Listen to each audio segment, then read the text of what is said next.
Hello guys, in this video I'm about to show you how to enable or disable your notifications in the Tier application.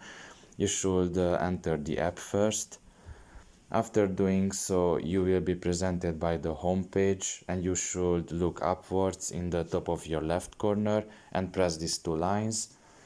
After doing so, you should press the account and settings right below your name. And here the third option, the privacy settings. After doing so, you will be presented with all the notification options that you can enable or disable. The first of many being the in-app notifications, and you can see here that there are three things when it comes to the in-app notifications. The first one, for example, updates on new products and features. And if you scroll down a little bit more, you will see the push notifications that you can also disable if you really want to.